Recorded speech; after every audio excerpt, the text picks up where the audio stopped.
Good evening, friends. So, welcome once again to this section of operational research.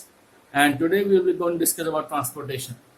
So, let's have an example like this: P1, P2, P3, and D1, D2, D3, D4. Something like this. And you might be wondering कि ये हो क्या रहा है? ये मकड़ी जाल बन रहा है. तो मकड़ी जाल ये है क्या? दरअसल आज का चैप्टर हमारे इसी पे ही आधारित है, transportation. Suppose P1, P2, P3 ये तीन सोर्सेस हैं. सोर्सेस यहां से हमें सामान भेजना है इन चार जगहों पर. इनको वेयर हाउस मान लेते हैं. Warehouse. ये जो तीन सोर्सेस हैं इनके अपनी कुछ लिमिटेशंस है. लिमिटेशंस का मतलब कि इन्होंने इनको सामान भेजना है उसकी क्वांटिटी की लिमिटेशन है. फॉर एग्जाम्पल इसका 100 kg सामान है, इसका 200 kg है, इसका 300 kg. तो that 100 kg is the limitation. इनकी कोई डिमांड है. सपोज इसकी डिमांड 250 है, इसकी डिमांड 350 है, इसकी डिमांड 50 है, इसकी डिमांड 100. और इनके पास कितना है? 100, 200, 300. So the question is कि P1, P2, P3 से सामान को किस तरह से भेजा जाए, किसके रूट से भेजा जाए कि इन सब का जो डिमांड है वो पूरा हो जाए और इस दौरान जो कॉस्ट इन्वॉल्व होगा उस कॉस्ट को ट्रांसपोर्टेशन कॉस्ट कहते हैं. So you have to minimize this transportation cost. You have to minimize this transportation cost from P1 to D1 or P1 to D2 or P1 to D3 whatever it is in the form. और cost को minimise करते हुए ही आपको 100, 200, 300 इन units को 250, 350, 50, 100 इन units तक पहुंचाना है. सो आज का चैप्टर हमारा इसी पर आधारित है. सो इस चैप्टर करने के लिए आपको दो बातें ध्यान रखनी है. पहली बात, मैं तो टर्मिनोलॉजीज यूज करूंगा. Something like initial solution. So initial का मतलब पहला. So the first kind of solution will be the initial solution. लेकिन जरूरी नहीं कि जो हमारा पहला सॉल्यूशन होगा वही हमारा फाइनल होगा. मे भी हो भी सकता है और नहीं भी. तो initial solution and then it will followed by optimum solution. तो इनिशियल सॉल्यूशन को हम कैसे फाइंड आउट करेंगे? तो इनिशियल सॉल्यूशन को फाइंड आउट करने के लिए हम बस तीन तरीके हैं. पहला तरीका north west corner rule, second method least cost method and third one is Vogel's approximation method. आज हम पहले इस तीनों को हम एक ही सवाल पे करेंगे और उसके बाद हम देखेंगे कि क्या यही हमारा फाइनल आंसर है, इसके बाद भी कोई और आंसर भी आ सकता है. So let's start. Okay, so see up this question and I am going to rub it.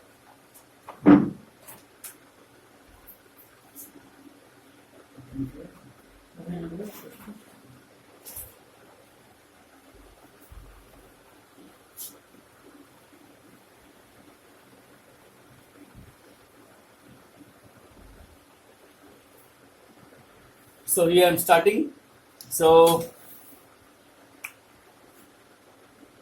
W1, W2, W3 and supply. बहुत ध्यान से देखेंगे. कहीं पर भी दिक्कत होगी तो आप पूछना मत भूलिएगा. और पूछेंगे कैसे? कमेंट बॉक्स में. कमेंट बॉक्स के सहारे आप पूछेंगे. 7, 5, 4 and then 6, 7, 5 followed by 9, 3, 8. And now I am using a different color of pen. So it is 21. I hope it is visible. 21, 25, 19, and then over here it is 20, 28, and 17. So this one is demand.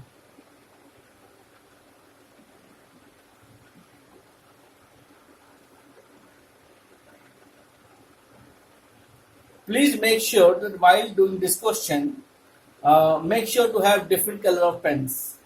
Pen हो, sketch pen हो, colour pencil हो, it will solve the purpose. आपको थोड़ी देर में समझ में आ जाएगा कि ये मैंने अलग अलग तरह की पेन की बात क्यों की, क्योंकि देख लेते हैं अभी कि क्यों जरूरत पड़ेगी.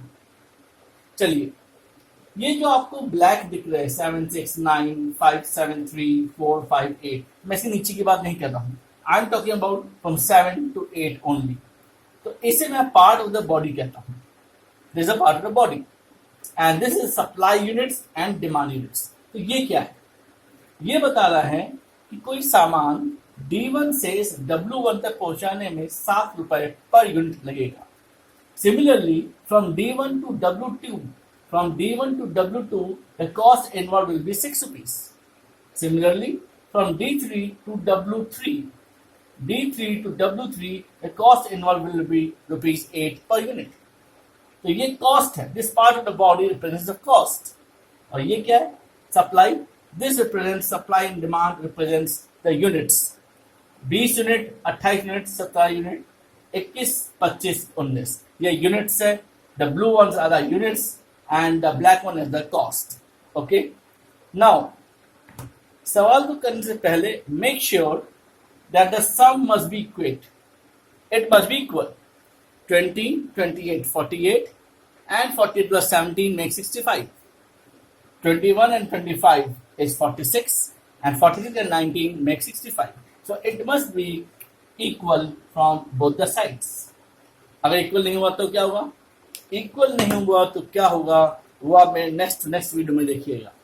ठीक है. So let's start. तो हमारा पहला तरीका है north west corner rule. NWCR, north west corner rule. जैसा नाम बताया जा रहा है, नॉर्थ कश्मीर से स्टार्ट करेंगे और वेस्ट की तरफ जाएंगे. तो we will starting from here.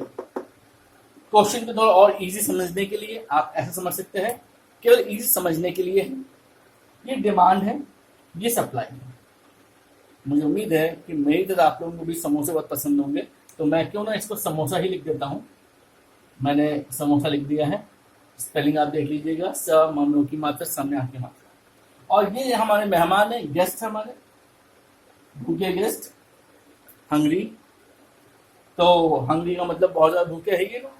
तो 21 गेस्ट है और यहाँ 20 समोसे हैं और मैं एक गेस्ट को एक ही समोसा खिलाऊंगा. और कृपया करके कोई भी गेस्ट 2 समोसा ना खाए. तो चलते हैं कि समोसे कैसे खिलाएंगे. We will starting from this point 7. North west corner rule में ये 7 इंपॉर्टेंट नहीं है. इंपॉर्टेंट है माई हैंड्स. ध्यान रखिएगा कि मैं अपने हाथों को किस तरीके से किस पोजिशन में रख रहा हूं. And I am using this red pen. यहां पे आते हैं.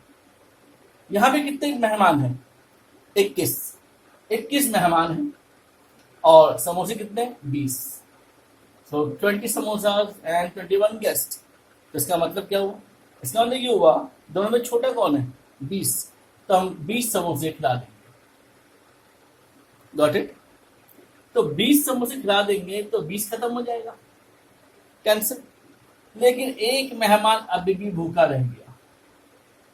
जहां पर भी सरप्लस रह जाएगा या जहां पर भी कुछ बच जाएगा, आप अपने हाथों को वहां से उठा करके जस्ट एक कदम साइड या एक कदम नीचे लाएंगे.